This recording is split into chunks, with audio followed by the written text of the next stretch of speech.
Friend दिखाऊंगा fastboot mode कैसे of करें या ऑन करें। तो देखिए मैं जब मोबाइल में नीचे रख देता हूं तब फास्टबूट मॉडल ऑन हो जाता है, लेकिन बाहर जब मैं निकलता हूं तब फास्टबूट मॉडल बंद हो जाता है। लेकिन देखिए मैं जब बाहर लेकर आया तब फास्टबूट मॉडल ऑफ हो गया। तो ये सेटिंग कैसे हो गया और कैसे ठीक करिए मैं प्रूफ के साथ दिखाऊंगा बिना कोई प्रॉब्लम्स के।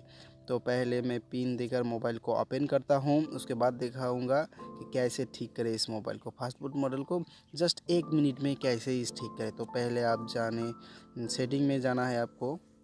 सेटिंग में जाने के बाद यहाँ पर एक सेटिंग आएगा, मैं दिखाता हूँ आपको। सेटिंग आएगा, इस सेटिंग का नाम है आई स्मार्ट। तो आई स्मार्ट पर जस्ट सिंपली आप एक क्लिक कर देना है आपको। उस पर जाने के बाद एक सेटिंग वहाँ पर भी आएगा, वहाँ पर सेटिंग जाने के बाद मैं दिखाता हूँ। आई स्मार्ट पर क्लिक करने के बाद ये सेटिंग आएगा। तो यहाँ पर अब देखिए, यहाँ पर जो लिखा है स्मार्ट फाइल्स टाउस रिजेक्शन मोड, तो इस मॉडल को आप ऑफ कर देना है। मैं फिर से एक बार दिखाता हूँ, यहाँ पर से नहीं आएगा।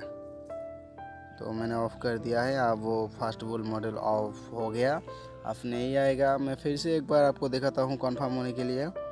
सेटिंग में जाऊँगा, सेटिंग में जाने के बाद सिर्फ आपको उस सेटिंग पर आना है, आई स्मार्ट सेटिंग पर। तो यहाँ पर आने के बाद मैं ऑन कर दिया, फास्टबूट मोड को ऑन कर दिया। तो आप यहाँ पर आप देखिए ये ऑन हो गया। ऐसे ही होता है ऑफ ऑन, लेकिन इसको तो आप ऑफ करना जानते हैं। वीडियो देख लिया आपने। सेटिंग पर जाने के बाद आई स्मार्ट एंड जो मैंने दिखाई थी रजिस्ट्रेशन मॉडल वो ऑफ कर देना है, तो आपका कोई प्रॉब्लम नहीं होगा। वीडियो अच्छा लगे तो लाइक करें।